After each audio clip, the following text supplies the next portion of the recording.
Good morning students. आज 6 lecture में group theory के 6 लेक्चर में हम करेंगे कुछ एग्जाम्पल्स। जैसे हमने 5th लेक्चर में कुछ थ्योरम्स की थी कि ग्रुप अबेलियन ग्रुप से रिलेटेड कुछ थ्योरम्स थी, left cancellation, right cancellation law, इस टाइप से हमने थ्योरम्स की थी। आज हम उसकी एग्जाम्पल्स करेंगे। इसमें हम प्रूव करेंगे कि किस टाइप के ग्रुप अबेलियन होते हैं। कुछ पर्टिकुलर प्रॉपर्टीज होती हैं, अगर ये सेटिस्फाई हो जाए तो वो अबेलियन ग्रुप ही बन जाएगा। जैसे फर्स्ट एग्जाम्पल है, if every element of a group is its own inverse then group is abelian.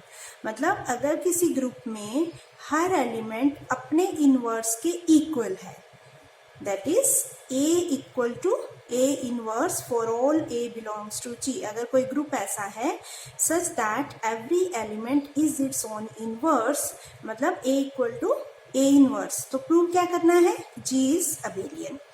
अब G को अबेलियन प्रूव करने के लिए आपको क्या प्रूव करना है कि AB इक्वल टू BA, ये अबेलियन की प्रॉपर्टी होती है। अगर AB इक्वल टू BA आ जाए फॉर ऑल AB तो ग्रुप अबेलियन हो जाएगा। अब अकॉर्डिंग टू गिवन कंडीशन अगर हम देखें, अगर A equal to A inverse है तो AB भी AB इनवर्स के इक्वल होगा, क्योंकि AB भी तो G का ही एक एलिमेंट है। ये प्रॉपर्टी हर एलिमेंट के लिए गिवन है तो AB के लिए भी होगी। तो AB को हम AB इनवर्स लिख सकते हैं, AB inverse equal to AB। दोनों साइड AB और लगा दो, AB से मल्टीप्लाई कर दो, AB इंटू AB इनवर्स, इधर AB इंटू AB। इधर क्या बन जाएगा? AB into AB inverse. किसी भी एलिमेंट को अगर हम उसी के इनवर्स से मल्टीप्लाई करते हैं तो होता है आइडेंटिटी। इधर तो आइडेंटिटी आ गया, इधर क्या बचेगा? हम क्या करते हैं, एसोसिएटिव प्रॉपर्टी लगा के A को एक साइड, B और A को इकट्ठा कर लेते हैं, BA into B, A BA B। अब आपको क्या करना है? इस AB को हटाना है, इस AB को इधर लेके आना है, यानी कि A इनवर्स लगाना पड़ेगा। दोनों साइड A इनवर्स और B इनवर्स लगा दो, इधर A इनवर्स, इधर B इनवर्स, इधर भी लग जाएगा, इधर भी। तो ये A इनवर्स A कट गया, B इनवर्स आइडेंटिटी बन गया, इधर बच गया BA, इधर क्या बचा? A inverse B inverse. अब हम फिर ये प्रॉपर्टी यूज कर लेते हैं। A इनवर्स किसके इक्वल है? A के, तो A इनवर्स की जगह A लगा दिया, B इनवर्स की जगह B, because A inverse equal to A, B inverse equal to B। तो ये बन गया AB इक्वल टू BA, और यही आपको प्रूव करना था, hence G is abelian. First example हो गया। सेकेंड में क्या करना है, if A square equal to E for all A belongs to G then also G is abelian. A square equal to E, A into A equal to E, it means ये होगा। हम क्या करेंगे, दोनों साइड A इनवर्स लगा देंगे, इधर भी इधर भी। A inverse into A square equal to A inverse. इस A स्क्वायर में से एक A इनवर्स के साथ लगा दो तो वो आइडेंटिटी बन जाएगा। एक A बच गया और इधर A इनवर्स, तो A equal to A inverse आ गया। वही रिजल्ट आ गया जो हमारा ऊपर एग्जाम्पल में था, और इससे हम प्रूव कर ही चुके हैं कि अगर ये हो तो G अबेलियन होता है। तो अगर A square equal to E है, this implies A equal to A inverse and this implies G is abelian. उसके बाद हमने सेम एज इट इज ये प्रोसीजर करना है, तो ये प्रूव हो जाएगा कि G अबेलियन है। सेकेंड में क्या है, आगे नेक्स्ट एग्जाम्पल में, प्रूव दैट G, ये डॉट का मतलब होता है मल्टीप्लीकेटिव का ऑपरेशन, कि G अबेलियन कब होगा? If and only if AB square equal to A square B square for all AB belongs to G। अब इसमें इफ एंड ओनली इफ, उसमें हमने सिर्फ ये प्रूव किया था कि if A equal to A inverse then G is abelian. इसमें हम दोनों चीजें प्रूव करेंगे कि अगर AB square equal to A square B square है तो G अबेलियन है, और अगर G अबेलियन है तो AB square equal to A square B square होगा। तो पहले हम फर्स्ट पार्ट करते हैं कि सपोज G इज अबेलियन, और ये प्रूव करना है आपको AB square equal to A square B square. पहले हम लेके चलते हैं कि G अबेलियन है तो क्या होगा? AB इक्वल टू B, दोनों साइड AB से मल्टीप्लाई कर दो, AB स्क्वायर बन जाएगा एक साइड पे। AB स्क्वायर किसके इक्वल आएगा? AB into AB। अब इधर, अच्छा अभी हम क्या करते हैं, इन दोनों को इक्वल प्रूव करने के लिए इसको लेके चलते हैं AB स्क्वायर को। AB स्क्वायर को हम लिख सकते हैं AB इंटू AB। इस AB में से हम BA को अलग कर लेते हैं और A और B को अलग कर लेते हैं, A into BA into B। इस BA की जगह हम AB लिख सकते हैं, ये गिवन है क्योंकि G अबेलियन है। इसको रिप्लेस कर दो बाय AB से, a into A B into B, यानी कि A square B square, A square B square के इक्वल आ गया, A B square equal to A square B square. Therefore we have prove that if G is abelian then this is true. Conversely, कि अगर ये given हो कि ये हमें गिवन है, प्रूव करना है कि जी अबेलियन है, पहले इसको खोलो, ए बी स्क्वायर को ए बी इंटू ए बी लिखेंगे, ए स्क्वायर बी स्क्वायर को ए बी बी लिखेंगे. अब इधर से ए अलग कर लो, बी ए बीच में रह जाएगा, बी एक साइड हो जाएगा, इधर से ए बीच में ए बी बी.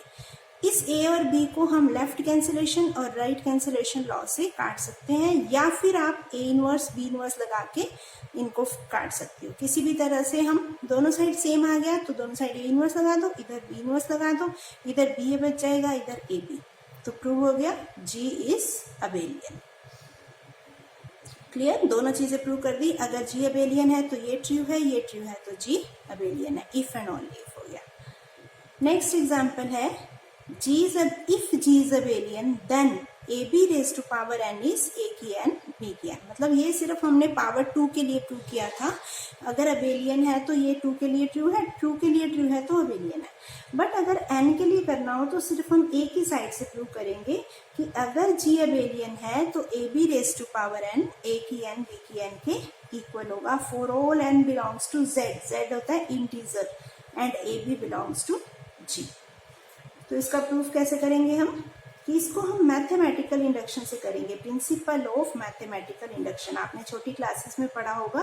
किसी रिजल्ट को प्रूव करने के लिए फॉर ऑल एन, एन क्या होता है उसमें नेचुरल नंबर, कि हम n इक्वल टू 1 के लिए पहले प्रूव करते हैं, k के लिए मान लेते हैं, फिर k प्लस 1 के लिए प्रूव कर देते हैं. उसमें n नेचुरल नंबर होता है.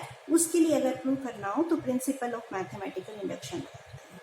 तो n इक्वल टू 1 के लिए क्या होगा, इधर ए बी आ गया, इधर ए की 1 बी की 1, इधर भी ए बी आ गया, वो तो इक्वल होगा ही, यानी कि result is true for n equal to 1. फिर n इक्वल टू k के लिए हम मान लेते हैं कि a b raise to power k a की k बी की k के इक्वल है, और k प्लस 1 के लिए प्रूव करते हैं.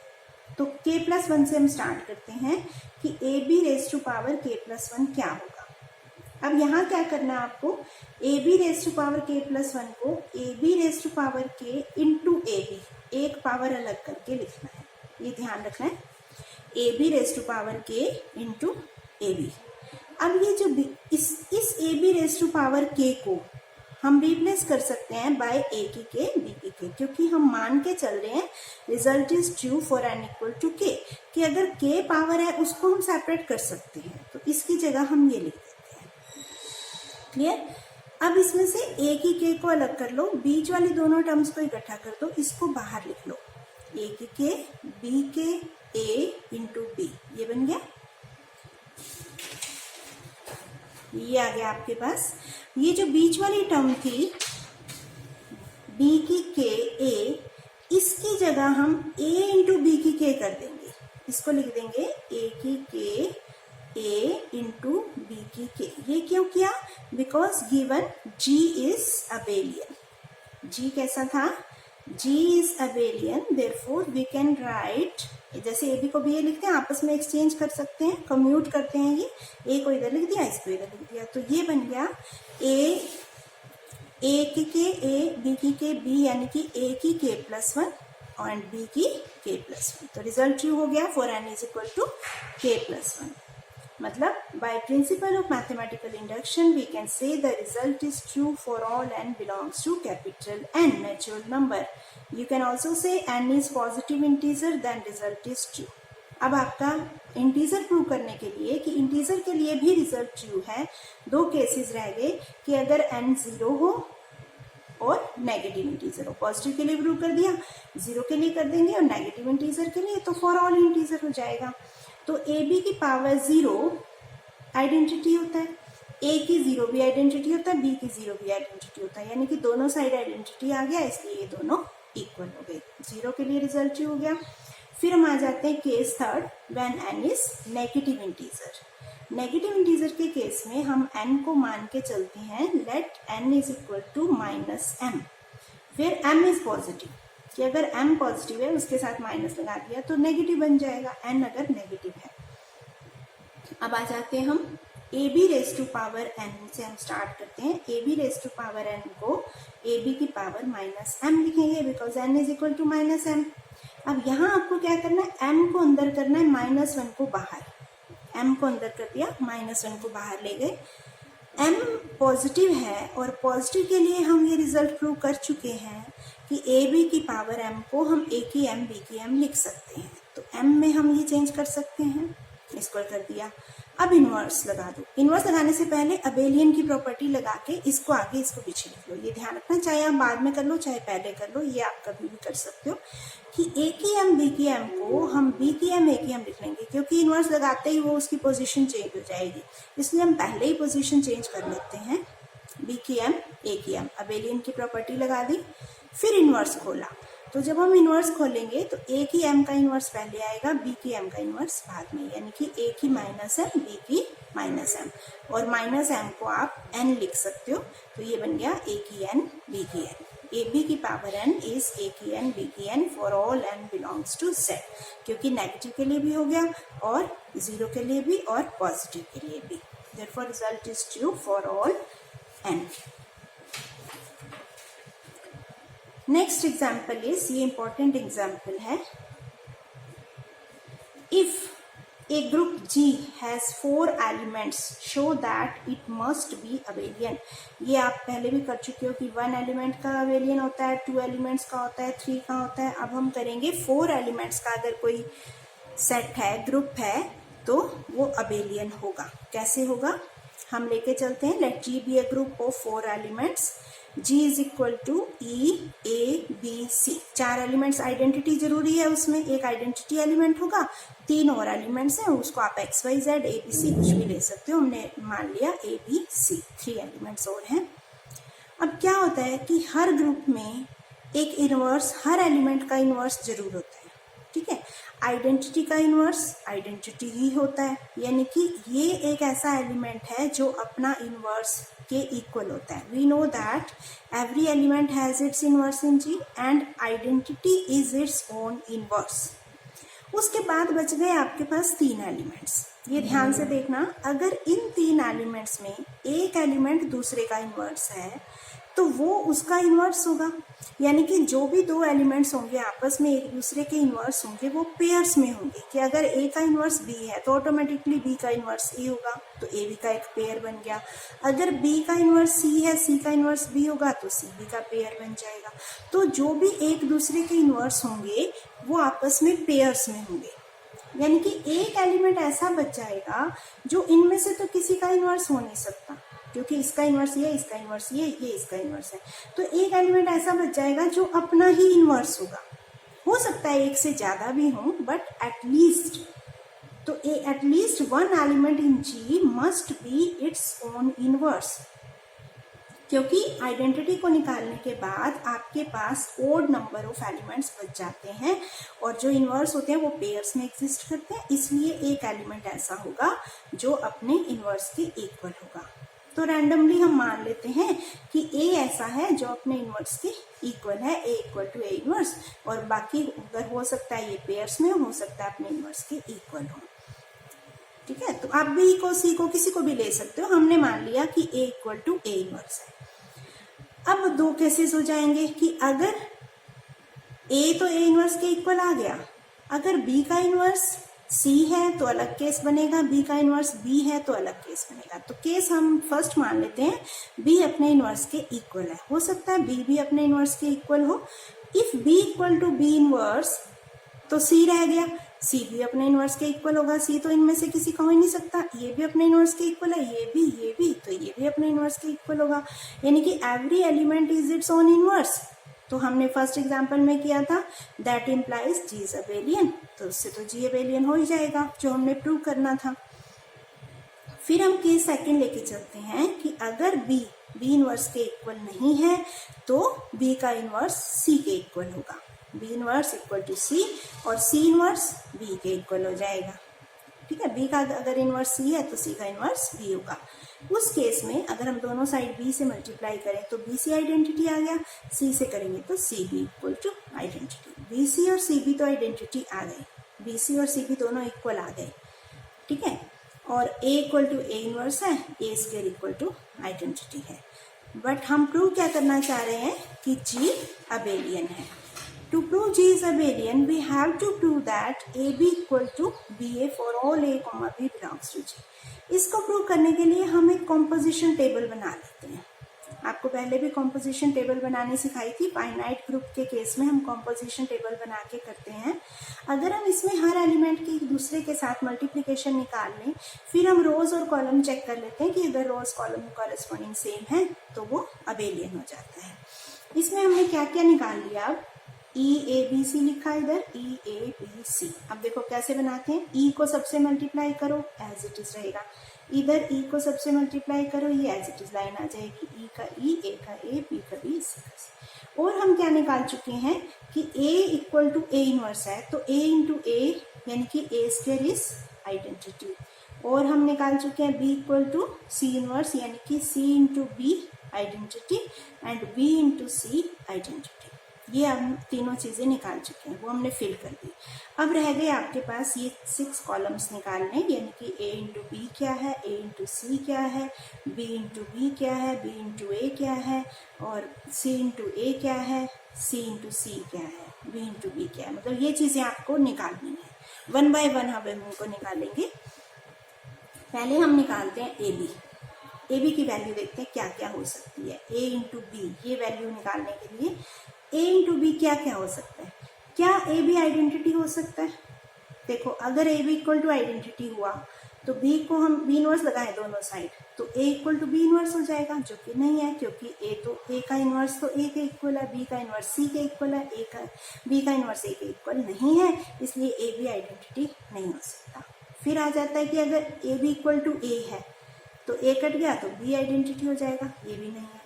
अगर A B equal to B है तो B कट गया, A आइडेंटिटी हो गया, ये भी नहीं है, ये भी नहीं हो सकता। यानी कि A B ना तो E हो सकता है, ना A हो सकता है, ना B हो सकता है। तो क्या बच गया, होना उसने G में ही है, किसी न किसी एक एलिमेंट के इक्वल होगा। ना E है, ना A है, ना B है, तो बाकी बच गया C। तो A B की वैल्यू आ गई C।